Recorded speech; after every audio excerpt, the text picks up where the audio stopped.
Hi, and welcome tonight to Learning at Home or How to Homeschool. Tonight we're going to cover some basic information about homeschooling for this year. We're going to focus on some guiding philosophies and methodology of homeschooling, as well as the New York State regulations. We plan to schedule subsequent meetings, hopefully in person, to cover curriculum requirements and how to fill out your plan of education for the school year. Tonight, we're going to have myself. I am Shannon OConnor. I am the director of the Edith B. Ford Memorial Library in Ovid. I am a homeschool mom of a 13-year-old and a 6.5-year-old. I do have a background in education, but that's not the reason why I chose to homeschool. Rather, I just enjoy being with my kids and learning alongside them. My husband and I have made homeschooling work even though both of us are employed full-time. We have incorporated our jobs and our lives into the education of our children. So a lot of what they experience actually comes directly from my being at the library, my husband being on a farm. So it is doable for a working parent. It's by no means an easy way to home educate, but it is quite rewarding. And tonight I also have with me fellow homeschool mom, Brenda Posey.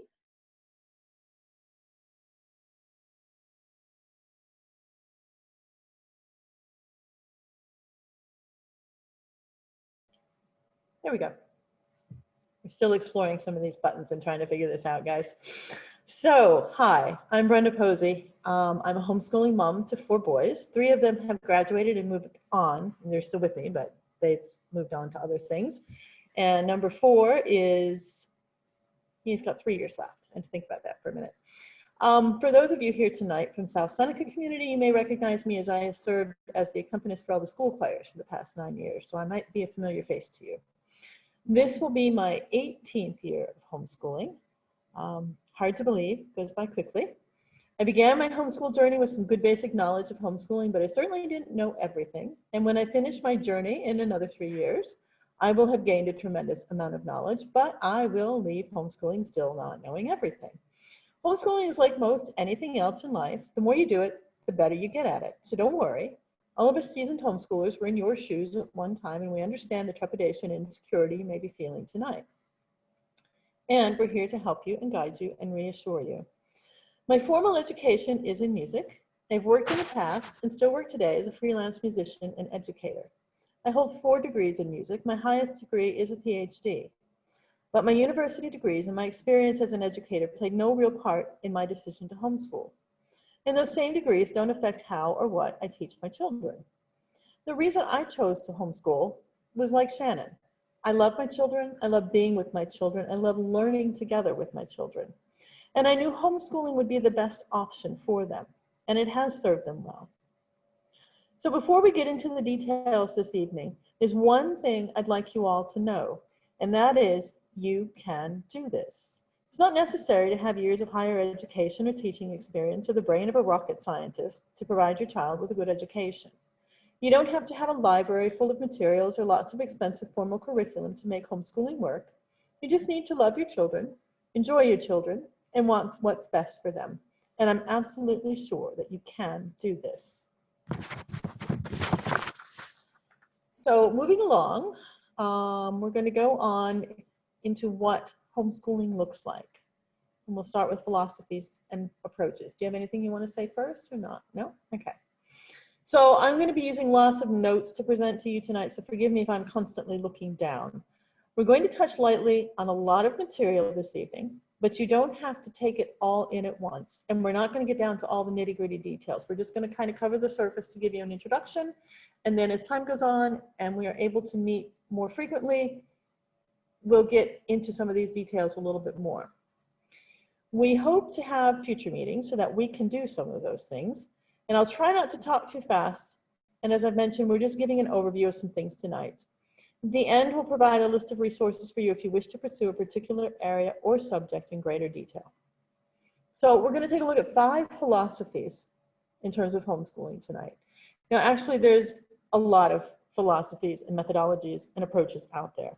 And no one is necessarily better than the other. It's more a matter of what works best for you and your child. It's very common for a family to start using one approach and then gradually incorporate elements from other approaches or radically shift to a completely different philosophy. Sometimes this happens over the course of a child's educational career. Sometimes it happens within the span of a single school year. Each philosophy has its strengths and its weaknesses. Again, what's most important is that it works for you and it works for your child, and that it creates a positive learning experience within the home. Philosophy that I want to look at tonight is school at home, or what we call school in a box, because literally years and years ago, when homeschooling was really getting its start, you could buy everything in the box, all the books, all the papers, right down to all the pencils, pens, and erasers. Oftentimes, this was what new homeschool families envision homeschool as being. They invest in textbooks, workbooks, graded readers, testing supplies, and formal structured curriculum, so that homeschooling looks and functions very much like what is offered within the traditional public schools. Sometimes this is the easiest approach for new families and can often give the parent the reassurance that they are fulfilling all the requirements for that grade level or the mandates of the state. This can work well for a child who thrives on structure, who loves bookwork, who works best with well-charted out goals, and who needs to see every day what they are responsible for doing. And it can work well for a parent who would like a well-organized and scripted educational program. However, in all honesty, this method can also get a little bit tedious or repetitive as the year or years progress. So the second one I want to look at is classical education. It's a very popular method within the homeschool community. This is a liberal arts-based education and is based on the ancient Greek educational philosophy of teaching the trivium. It's an excellent style of education which teaches children how to learn and how to think. The trivium is a three-tiered system that correlates with the age and thinking abilities of the students. The grammar stage is the first phase within the system and is for students in grades K through 6. This stage focuses on memorizing facts, think multiplication tables, states of the United States, countries, important dates, etc., as this is the age in a child's learning where memorizing comes easily and naturally. The second phase, the logic stage, is for middle school children, grades 7 and 8, and sometimes 9. This is the time when kids start questioning the why of things. They question facts, they question authority, and they're trying to find the logic in things. The trivium is used here to teach them reasoning, logic, and how to eloquently argue points and ideas. The third stage of the trivium is the rhetoric stage, and it teaches children to become independent thinkers through writing and speaking. This is a very intense system of education, but the two sources that are listed here on the screen, they lay out the entire curriculum year by year, including lists of suggested resources.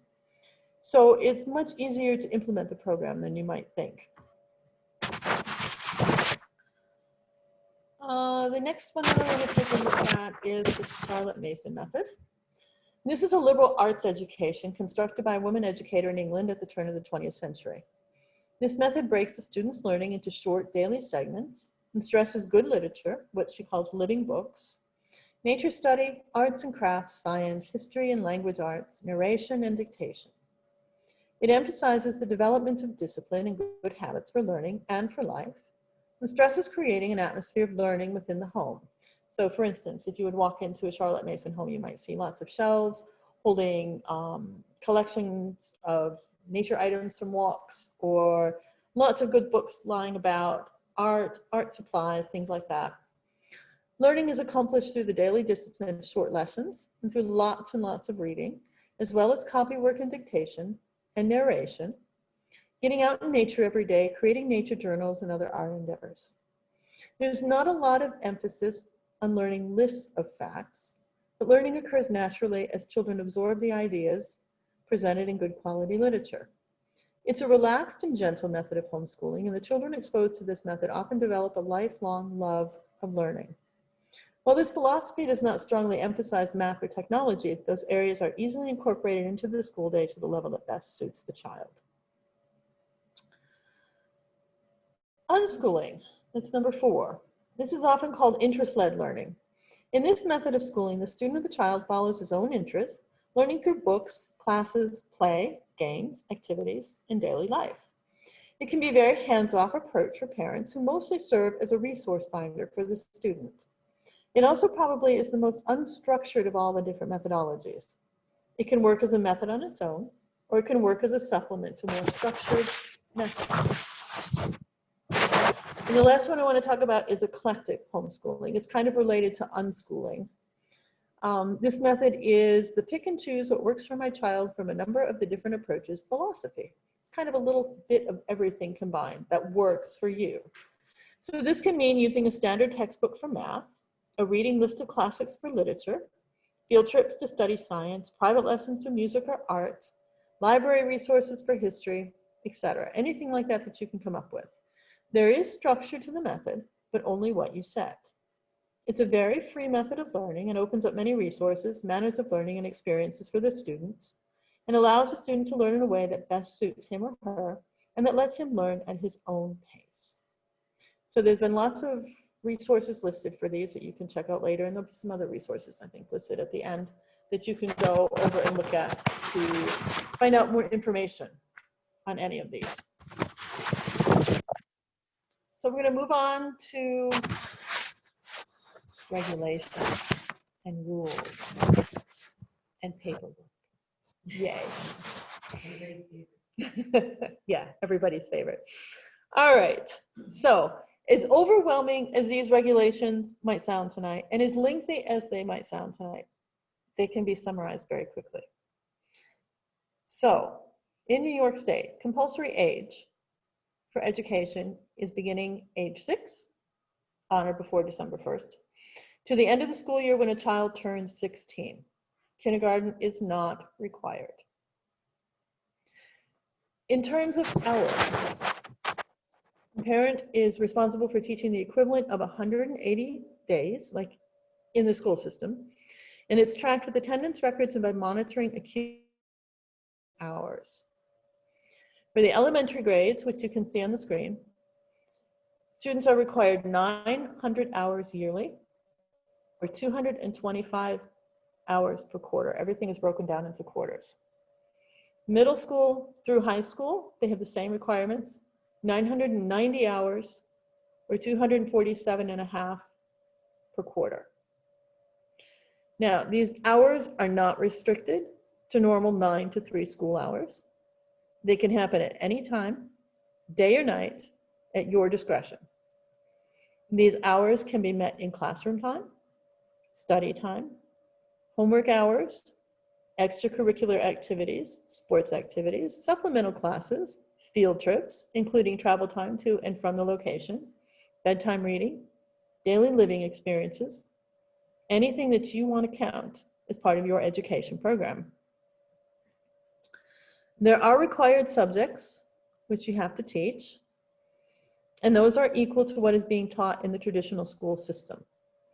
There is a list which we can talk about in detail at the next meeting.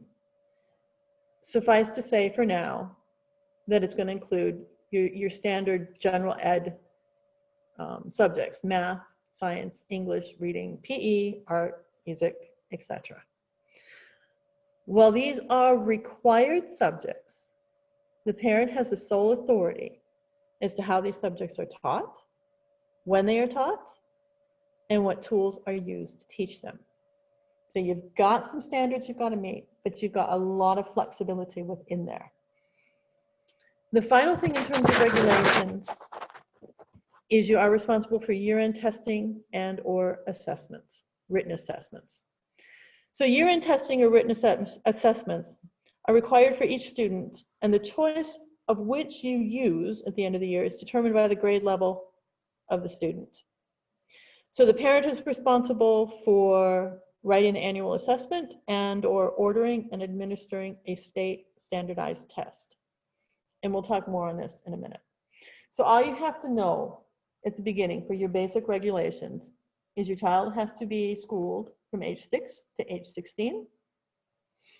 They either have to complete 900 hours or 990 hours through the course of the whole year. You have some required subjects, and you have to end your year, with either a test or a written evaluation of how the year has gone. So really, it is rather straightforward and simple. You are responsible for paperwork during the year. Paperwork can often be the bane of our existence as homeschoolers, but it just goes with the privilege of being able to homeschool.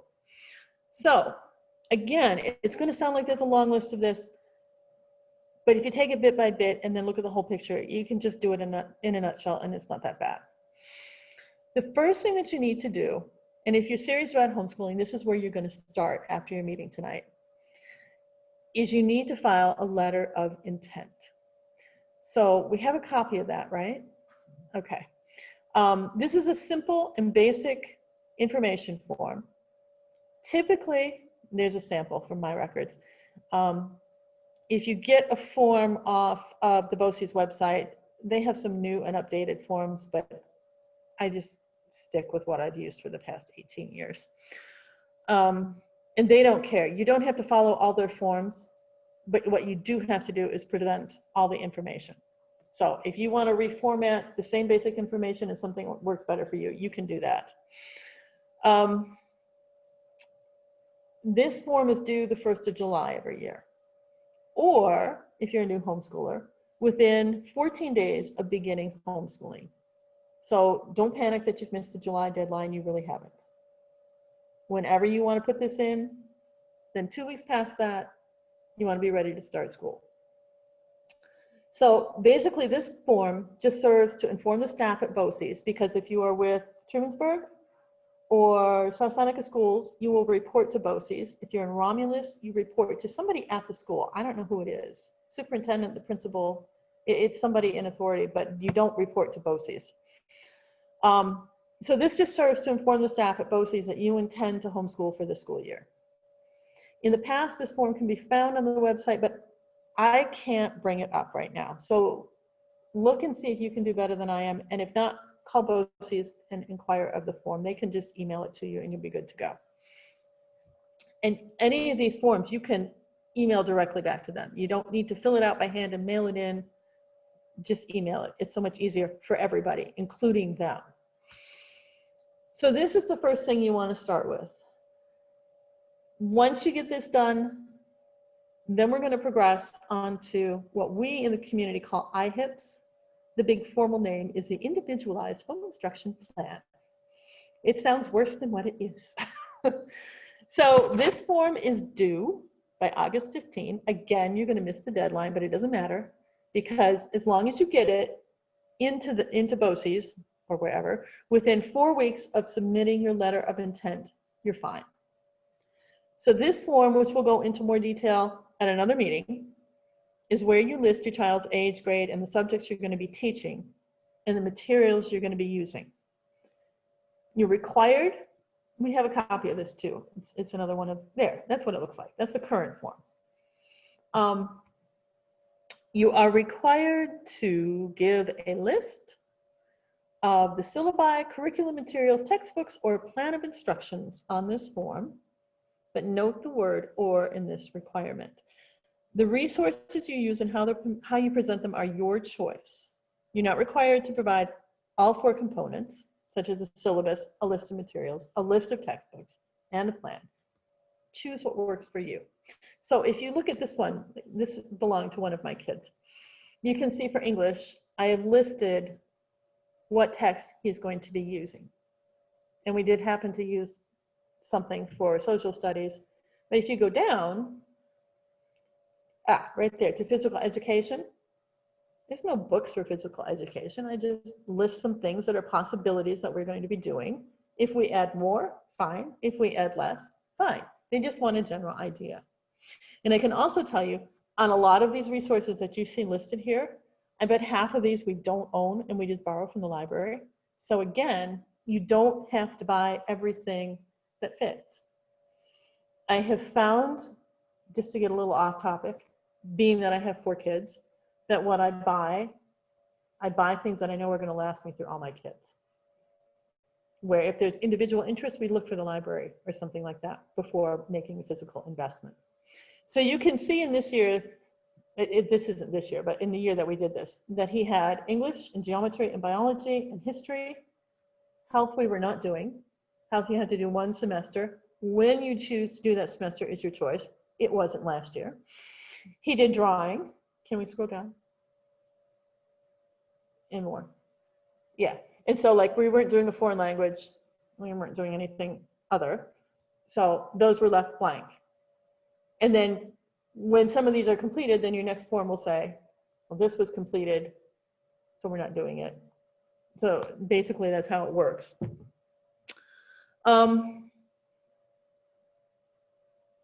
This might be a good time also to touch on something particular to homeschool high schoolers. So there is a program at TC3, I can't remember what it's called, and another one at Finger Lakes Community College, which offers early enrollment for high schoolers. One of my children participated in the FLCC program, which is called the Early College Scholars Program. They had both online classes and in-person classes. The classes that were done in person, we did through the Canandaigua campus, but there are classes at the Geneva campus too. This program I loved, and my son loved it. It helped him to complete both his high school requirements and college requirements at the same time. They do offer, well, so by the time that he was 17 and he had finished, he had actually earned 60 college credits, which was amazing. And they do offer a financial discount for the first 6 or 7 credits. I don't remember how it went, but there was something there. And then you pay full price for anything over that. Because you are not technically enrolled in the college or in a degree program, there is no financial aid, but they're still willing to work with you. And I found that even though it did cost us some to do the program, the amount of money that it saved me when he could enter then his 4-year degree program as a second semester sophomore was incredible. It was really worth the investment of time and money and energy. So I would recommend that to anybody out there. So that's kind of the nutshell version of the IHIP. Let's go on to attendance records. You are required to maintain attendance records. Both Shannon and I would suggest using a calendar, a teacher planner book, an assignment book, whatever works for you. Shannon has her kids actually do it themselves and list their activities and when they've done things and what they've done on a daily basis, which is actually a good discipline for kids to get into. You are not required to submit these records, but they have to be made available should BOCES request them. So in my 18 years, I have never shown this to anybody, but I am required to at least keep track of things so that if they request to see them, I've got them. So the next thing on the list, honestly, there is an end to this, don't panic. Our quarterly reports. This is like the core paperwork, education system. These need to be filed 4 times a year. It's really just a 2-page form. There's an example. You can see the school district, the grade, the date, and the real clincher, how many hours you have completed for the quarter. Okay, if you are required 225, then 225 or more, whatever you get done. If it's 247.5, it's 247.5 or more. When you fill out your IHIPs, there's a little list on there for the 4 quarterly dates. And BOCES will have dates on there that they recommend, but you don't have to stick with those dates.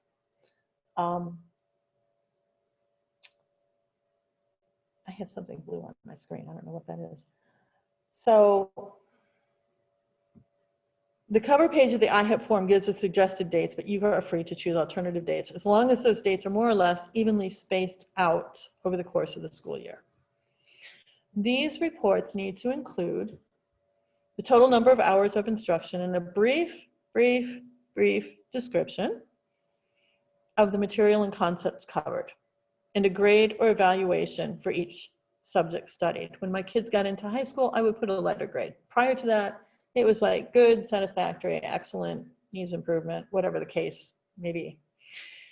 When you submit these, you only turn in the form. You never have to turn any samples of your children's work in, just the form. If for any reason you have not met the required number of hours or covered enough material for the quarter, you just need to send in a written explanation. I know from personal experience and from the experiences of other homeschooling friends that a crisis can occur at any time that could interrupt your normal homeschooling. And together we have all found that those in authority over the program down at Posey's are compassionate and understanding and are very willing to work with you should unforeseen circumstances arrive. So if something goes wrong, if your child is ill, if there's a family crisis, whatever the case may be, if you don't meet your hours, just let them know why, and they will work with you. Absolutely. Last thing, promise, year-end assessment or testing. So at the conclusion of every school year, you have to provide a written year-end assessment or the results from a standardized test, along with or shortly after you submit your fourth quarter report. For grades 1 to 3, you can submit a brief written narrative that summarizes and evaluates the school year and the accomplishments that your child achieved or maybe didn't fully achieve, both positive and negative, great, small, and in between. Basically, they are looking for a realistic picture of how your year went. They need to hear it within a few paragraphs, not a book.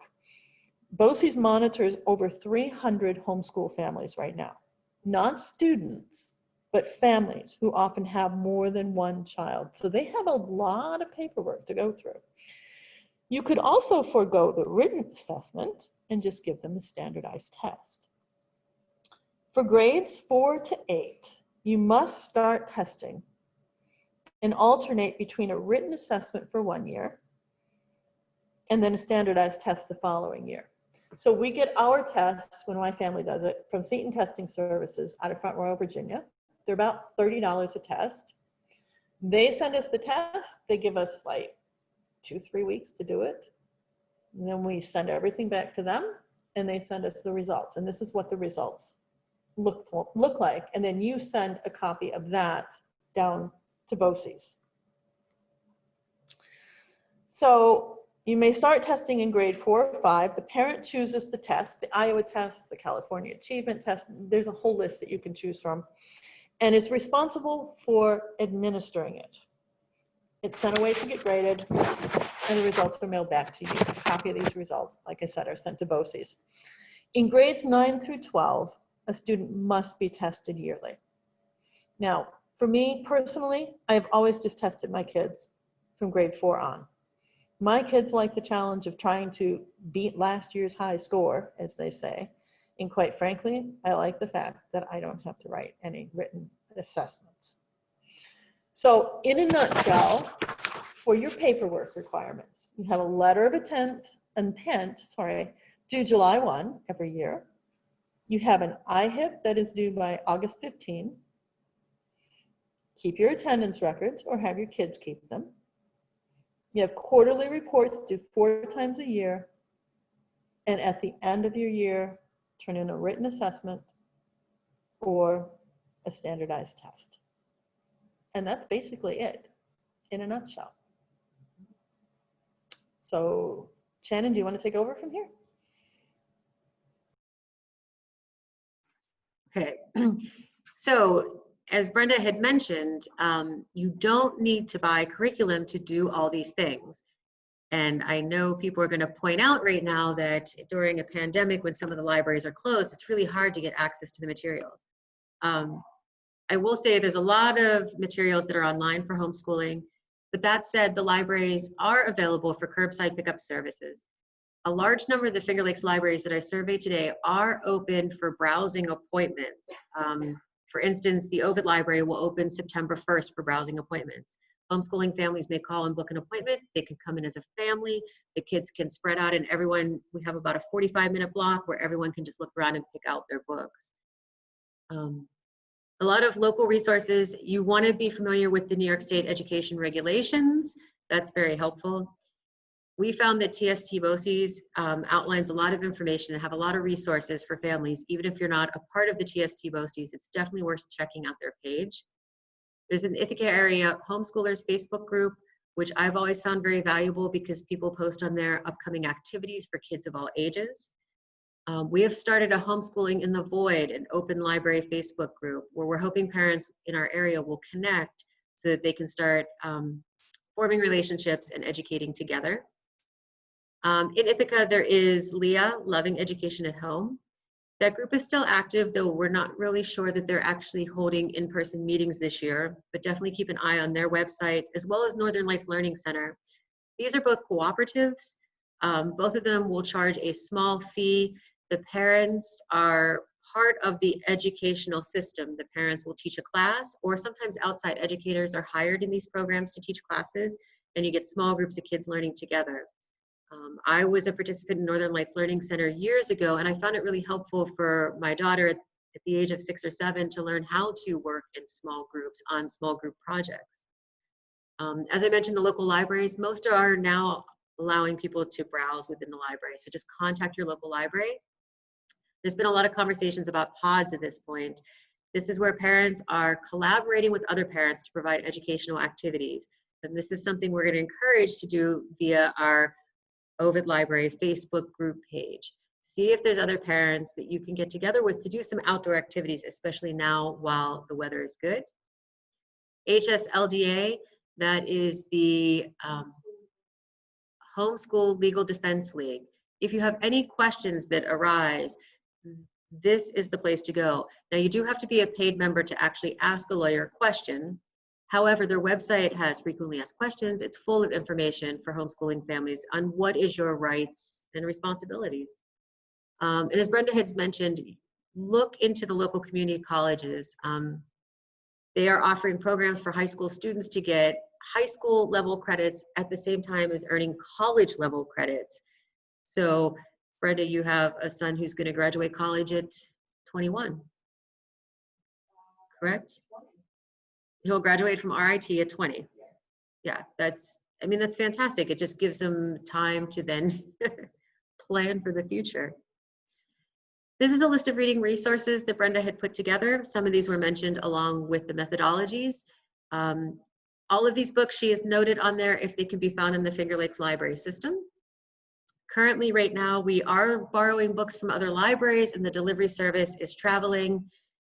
The delivery service can be a little bit slow right now because of quarantining of materials in between uses.